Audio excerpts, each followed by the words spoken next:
Hello, ഇന്ന് നമ്മൾ നോക്കുന്നത് ആദ്യം മാർക്കറ്റിംഗ് പ്രോസസ്സിനെ കുറിച്ചിട്ടാണ്. മാർക്കറ്റിംഗ് എന്താണെന്ന് കഴിഞ്ഞ വീഡിയോയിൽ നമ്മൾ നോക്കി. ഇന്ന് നമ്മൾ ആദ്യം നോക്കുന്നത് മാർക്കറ്റിംഗ് പ്രോസസ്സാണ്. നമുക്ക് നോക്കാം. എല്ലാ മാർക്കറ്റിംഗ് ശ്രമങ്ങളുടെയും ആത്യന്തിക ലക്ഷ്യം എന്ന് പറയുന്നത് സാധനങ്ങൾ കൺസ്യൂമറുടെ കൈകളിൽ എത്തിക്കുക എന്നതാണ്. നമുക്കറിയാം, marketing is a dynamic process involving a set of interdependent activities in the flow of a commodity from producer to the consumer. Marketing പ്രോസസ്സിൽ പ്രധാനമായും 3 ആക്ടിവിറ്റീസാണ് ഉൾപ്പെടുന്നത്. അവ ഏതൊക്കെയാണ്? 1 കോൺസെൻട്രേഷൻ, 2 ഡിസ്പേർഷൻ, 3 ഇക്വലൈസേഷൻ. കോൺസെൻട്രേഷൻ എന്താണെന്ന് നോക്കാം. കോൺസെൻട്രേഷൻ എന്ന് പറയുന്നത് വിവിധ ഉൽപ്പാദന കേന്ദ്രങ്ങളിൽ ഉൽപ്പാദിപ്പിക്കുന്ന സാധനങ്ങൾ മാർക്കറ്റിൽ എത്തിക്കുന്നതിനെയാണ് കോൺസെൻട്രേഷൻ എന്ന് പറയുന്നത്. വിവിധ ഉൽപ്പാദന കേന്ദ്രങ്ങളിൽ ഉൽപ്പാദിപ്പിക്കുന്ന സാധനങ്ങൾ മാർക്കറ്റിൽ എത്തിക്കുന്നതിനെയാണ് കോൺസെൻട്രേഷൻ എന്ന് പറയുന്നത്. അടുത്തത് വരുന്നത് ഡിസ്പേർഷൻ. എന്താണ് ഡിസ്പേർഷൻ? കോൺസെൻട്രേഷൻ കംപ്ലീറ്റ് ആകുമ്പോൾ വരുന്നൊരു ക്വസ്റ്റ്യനാണ് ഡിസ്പേർഷൻ. അപ്പോൾ ഒരു സെൻട്രൽ പ്ലേസിൽ നിന്നും കളക്ട് ചെയ്യുന്ന സാധനങ്ങൾ കൺസ്യൂമറിലേക്ക് ഡിസ്ട്രിബ്യൂട്ട് ചെയ്യുന്ന പ്രോസസ്സിനെയാണ് ഡിസ്പേർഷൻ എന്ന് പറയുന്നത്. ഒരു സെൻട്രൽ പ്ലേസിൽ നിന്നും കളക്ട് ചെയ്യുന്ന സാധനങ്ങൾ കൺസ്യൂമറിലേക്ക് ഡിസ്ട്രിബ്യൂട്ട് ചെയ്യുന്ന പ്രോസസ്സിനെയാണ് ഡിസ്പേർഷൻ എന്ന് പറയുന്നത്. അടുത്ത പ്രോസസ്സ് എന്ന് പറയുന്നത് ഇക്വലൈസേഷൻ. ഇക്വലൈസേഷൻ എന്താണ്? കോൺസെൻട്രേഷനും ഡിസ്പേർഷനും ഇടയിൽ സംഭവിക്കുന്നതാണ് ഇക്വലൈസേഷൻ. ടൈം, ക്വാണ്ടിറ്റി, ക്വാളിറ്റി എന്നിവയുടെ അടിസ്ഥാനത്തിൽ ആവശ്യാനുസരണം സപ്ലൈ ചെയ്യുന്നതാണ് ഇക്വലൈസേഷനിൽ ഉൾപ്പെടുന്നത്. അതായത് സമയത്തിനും അതുപോലെ സമയം, അളവ്, ഗുണമേന്മ എന്നിവയുടെ അടിസ്ഥാനത്തിൽ ആവശ്യാനുസരണം സപ്ലൈ ചെയ്യുന്ന പ്രോസസ്സാണ് ഇക്വലൈസേഷനിൽ ഉൾപ്പെടുന്നത്. സോ കോൺസെൻട്രേഷൻ, ഡിസ്പേർഷൻ, ഇക്വലൈസേഷൻ എന്നിവയാണ് ദ ഹാർട്ട് ഓഫ് മാർക്കറ്റിംഗ് എന്ന് അറിയപ്പെടുന്നത്. ഇനി നമ്മൾ നോക്കുന്നത് marketing functions or scope of marketing. നമ്മൾ പറഞ്ഞു മാർക്കറ്റിൻ്റെ 3 പ്രോസസ്സാണ്. ഏതൊക്കെയാണ്? Concentration, dispersion and equalisation. ഈ പ്രോസസ്സിൽ സെവറൽ ആക്ടിവിറ്റീസ്, അത് നിരവധി പ്രവർത്തനങ്ങൾ ഉൾപ്പെടുന്നുണ്ട്. ഈ ആക്ടിവിറ്റീസുകളാണ് മാർക്കറ്റിംഗ് ഫങ്ഷൻസ് എന്ന് പറയുന്നത്. നമുക്കറിയാം, ഉൽപ്പാദന സ്ഥലത്ത് നിന്ന് ഉപഭോഗ സ്ഥലത്തേക്ക് സാധനങ്ങൾ എത്തിക്കുന്നതിന് മാർക്കറ്റിംഗ് ഫങ്ഷൻസ് ആവശ്യമാണ്. ഒറിജിനൽ പ്രൊഡ്യൂസറിനെയും ഫൈനൽ കൺസ്യൂമറിനെയും ബന്ധിപ്പിക്കുന്ന ഒരു ആക്ട് അല്ലെങ്കിൽ ഒരു ഓപ്പറേഷൻ അല്ലെങ്കിൽ സേവനം എന്നതാണ് മാർക്കറ്റിംഗ് ഫങ്ഷനെ ഡിഫൈൻ ചെയ്തിരിക്കുന്നത്. ഫങ്ഷൻ ഓഫ് മാർക്കറ്റിങ്ങിനെ പ്രധാനമായും 4ആയി തിരിക്കാം. ഫങ്ഷൻസ് ഓഫ് മാർക്കറ്റിങ്ങിനെ പ്രധാനമായും 4ആയി തിരിക്കാം. ഏതൊക്കെയാണ്? 1 function of research, 2 function of exchange, 3 function of physical supply, 4 facilitating functions. First one, functions of research. Marketing ആരംഭിക്കുന്നത് ഫങ്ഷൻസ് ഓഫ് റിസർച്ച്, ഗവേഷണ പ്രവർത്തനങ്ങളിൽ നിന്നാണ്. ഫങ്ഷൻസ് ഓഫ് റിസർച്ചിൽ ഉൾപ്പെടുന്നത് 1 marketing research, 2 product planning and development. ആദ്യം marketing research എന്താണെന്ന് നോക്കാം. Marketing research എന്നത് ഓർഗനൈസേഷൻ്റെ രഹസ്യാന്വേഷണ സേവനത്തെ, ഇൻ്റലിജൻസ് സർവീസിനെ സൂചിപ്പിക്കുന്നു.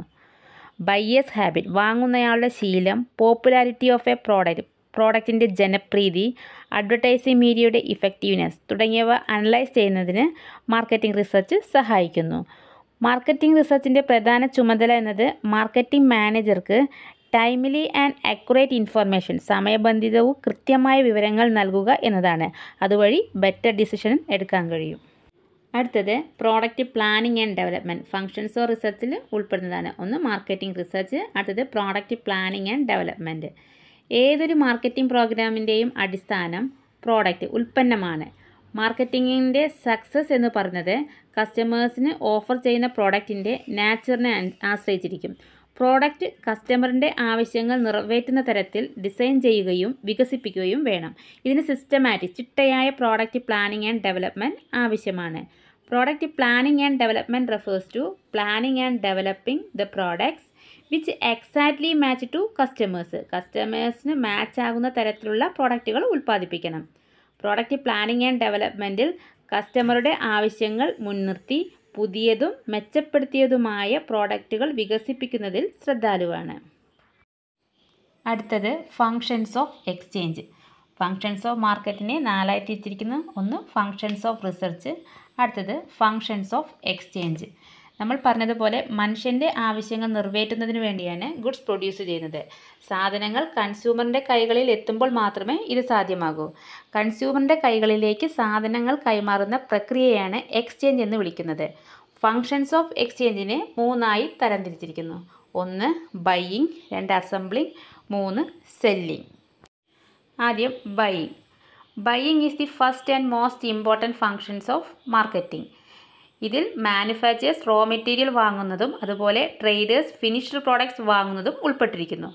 മാനുഫാക്ചേഴ്സ് മതിയായ അളവിൽ ശരിയായ തരത്തിലുള്ള സാധനങ്ങൾ വാങ്ങേണ്ടതുണ്ട്. ബൈയിങ് ഫംഗ്ഷൻ അവസാനിക്കുമ്പോൾ buyers get the title to the goods. അടുത്തത് അസംബ്ലിംഗ്. സാധനങ്ങൾ വാങ്ങിയതിന് ശേഷമാണ് അസംബ്ലിംഗ് ആരംഭിക്കുന്നത്. യൂഷ്വലി ഒരു സെല്ലറിൽ നിന്നും മാത്രം സാധനങ്ങൾ വാങ്ങാറില്ല. വ്യത്യസ്ത വിൽപ്പനക്കാരിൽ നിന്നും സാധനങ്ങൾ വാങ്ങുകയും അവ ശേഖരിക്കുകയും ആൻഡ് അസംബിൾ ചെയ്യുന്നു. ഒരു സ്ഥലത്ത് വെച്ച് അസംബിൾ ചെയ്യുകയും ചെയ്യുന്നു.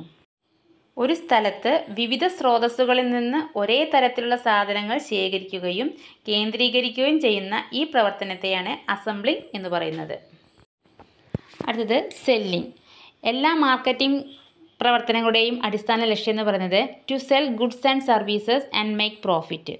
കൺസ്യൂമേഴ്സിൻ്റെ ആവശ്യങ്ങൾ സാറ്റിസ്ഫൈ ചെയ്ത് സ്ഥാപനത്തിൻ്റെ ലക്ഷ്യങ്ങൾ അച്ചീവ് ചെയ്യുന്നതിന് സെല്ലിംഗ് സഹായിക്കുന്നു. സെല്ലിംഗ് എന്നാൽ കസ്റ്റമേഴ്സിനെ കണ്ടെത്തി അവർക്ക് പണത്തിനോ മൂല്യത്തിനോ വേണ്ടി സാധനങ്ങൾ കൈമാറുക എന്നാണ്. അപ്പോൾ ഫങ്ഷൻസ് ഓഫ് എക്സ്ചേഞ്ചിനെ 3 തരംതിരിച്ചിരിക്കുന്നു. 1 ബൈയിങ്, 2 അസംബ്ലിംഗ്, 3 സെല്ലിംഗ്. അടുത്തത് functions of physical supply. Marketing ഫംഗ്ഷനെ 4 തിരിച്ചിട്ടുണ്ട്. അതിലൊന്ന് functions of research, 2 functions of exchange, 3 functions of physical supply. ഇതിൽ ഉൾപ്പെടുത്തത് creation of place and time utilities ആണ്. അതിലാദ്യം നോക്കുന്നത് ട്രാൻസ്പോർട്ടേഷൻ. ട്രാൻസ്പോർട്ടേഷൻ എന്ന് പറയുന്നത് physical movement of goods or material from the point of origin to the point of consumption. ഫാക്ടറികളിലേക്ക് materials എത്തിക്കുന്നതിനും product മാർക്കറ്റിൽ എത്തിക്കുന്നതിനും മാനുഫാക്ചേഴ്സിനെ സഹായിക്കും ട്രാൻസ്പോർട്ടേഷൻ. വിവിധ സ്ഥലങ്ങളിൽ സ്ഥിതി ചെയ്യുന്ന മാനുഫാക്ചേഴ്സിനെയും കൺസ്യൂമറിനെയും ഒരുമിച്ച് കൊണ്ടുവരാൻ ട്രാൻസ്പോർട്ടേഷൻ ഹെൽപ്പ് ചെയ്യുന്നു. Transportation increases the mobility of capital and labour. It stabilises prices and provides employment. It creates place utility. അടുത്തത് storage and warehousing. Storage is another important function of marketing. Storage എന്ന് പറഞ്ഞാൽ സാധനങ്ങൾ ഉൽപ്പാദിപ്പിക്കുന്ന സമയം മുതൽ കൺസ്യൂമർക്ക് ആവശ്യമുള്ളതുവരെ സാധനങ്ങൾ സൂക്ഷിക്കുന്നു. സോ കൺസ്യൂമർക്ക് ആവശ്യമുള്ളപ്പോഴെല്ലാം സാധനങ്ങൾ ലഭ്യമാക്കാൻ പ്രാപ്തമാക്കുന്നതാണ് storage. The storage create time utility. Storage is necessary in concentration as well as in distribution. So future കൺസംഷന് വേണ്ടി സർപ്ലസ് ഗുഡ്സ് ക്യാരി ചെയ്യാൻ ഇത് സഹായിക്കുന്നു. വെയർഹൗസുകൾ വഴി സ്റ്റോറേജ് ഫംഗ്ഷൻ സുഗമമാക്കുന്നു. അടുത്തൊരു ഫംഗ്ഷനാണ് പാക്കേജിംഗ്. കേടുപാടുകളിൽ നിന്ന് സാധനങ്ങളെ സംരക്ഷിക്കുന്നതിനും കൺസ്യൂമർക്ക് എളുപ്പത്തിൽ സാധനങ്ങൾ കൈമാറുന്നതിനും വേണ്ടിയാണ് പാക്കേജിംഗ് പരമ്പരാഗതമായി ചെയ്തു വരുന്നത്. പാക്കേജിങ്ങുമായി ബന്ധപ്പെട്ട മറ്റൊരു പ്രവർത്തനമാണ് labelling. Labelling means putting identification mark on the package. അടുത്ത ഫംഗ്ഷനാണ് facilitating function. Facilitating functions are standardisation and grading, financing, risk bearing, market information, sales promotion, branding, pricing etcetera. ആദ്യം നോക്കുന്നത് standardisation and grading.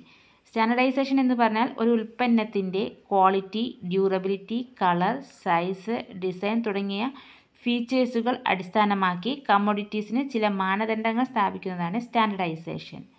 Grading means classification of standard products into certain classes. സ്റ്റാൻഡർഡൈസേഷൻ്റെ അടിസ്ഥാനത്തിലാണ് grading നടത്തുന്നത്. It is said that grading begins where standardisation ends. Standardisation അവസാനിക്കുമ്പോഴാണ് grading തുടങ്ങുന്നത്. അടുത്ത function branding. Branding എന്നാൽ കൺസ്യൂമർക്കിടയിൽ അറിയപ്പെടുന്നതും പരിചിതവുമായ ഉൽപ്പന്നത്തിന് ഒരു പേര് നൽകുക എന്നതാണ്. ഒരു സെല്ലറിൻ്റെ ഗുഡ്സ് തിരിച്ചറിയുന്നതിനും മറ്റ് വിൽപ്പനക്കാരുടേതിൽ നിന്ന് വ്യത്യസ്തമാക്കുന്നതിനുമായി ഇതിന് ഒരു പേരോ സിംബലോ അല്ലെങ്കിൽ ഡിസൈനോ അല്ലെങ്കിൽ ഇവിടെ ഒരു കോമ്പിനേഷനോ ആകാം. അതാണ് branding. Next one pricing. Pricing is another important aspect of marketing.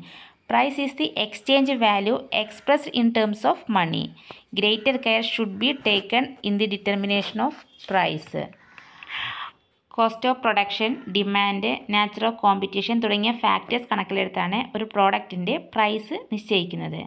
അടുത്തത് marketing information. Successful marketing requires correct and timely decisions. കൺസ്യൂമറുടെ ആഗ്രഹങ്ങൾ, their habit, ശീലങ്ങൾ, their purchasing power, supply of demand, market trend, കോമ്പറ്റീറ്റേഴ്സിൻ്റെ പ്രൈസിംഗ് പോളിസീസ് തുടങ്ങിയവയുമായി ബന്ധപ്പെട്ട വിവരങ്ങളുടെ അടിസ്ഥാനത്തിലാണ് തീരുമാനം എടുക്കുന്നത്. അടുത്തത് financing. Finance is required for production as well as for marketing. It requires adequate and cheap finance for performing various marketing functions. Finance is life breath of modern business. Marketing requires different kinds of finance such as short-term finance, medium-term finance, long-term finance, etc. അടുത്തൊരു ഫംഗ്ഷനാണ് risk taking. Marketing involves many risk. Marketing risk may be defined as uncertainty with regard to cost, loss or damage. Some of the risk may be avoided by careful handling. Some others may be shifted to insurance companies. അടുത്തത് promotion. Promotion includes all activities designed by the manufacturers to influence buyers through communication. Promotion includes advertising, personal selling, അതുപോലെ sales promotion തുടങ്ങിയവ. ഇത്രയുമാണ് marketing ഫംഗ്ഷനിൽ ഉൾപ്പെട്ടിരിക്കുന്നത്. Marketing ഫംഗ്ഷനെ പ്രധാനമായും 4ആയി തിരിച്ചിരിക്കുന്നു. 1 functions of research, 2 function of exchange, 3 function of physical supply, 4 facilitating function. Functions of റിസർച്ചിൽ marketing research and product planning and development. Functions of എക്സ്ചേഞ്ചിൽ ബൈയിങ്, അസംബ്ലിംഗ്, സെല്ലിംഗ്. അതുപോലെ ഫംഗ്ഷൻസ് ഓഫ് ഫിസിക്കൽ സപ്ലൈയിൽ transportation, storage, packaging. Facilitating ഫംഗ്ഷനിൽ standardisation and grading, financing, risk taking, pricing, advertising, sales promotion, etcetera. ഇത് നോക്കിയത് marketing പ്രോസസ്സും അതുപോലെ marketing ഫംഗ്ഷൻസും ആണ്. Thank you for watching my video.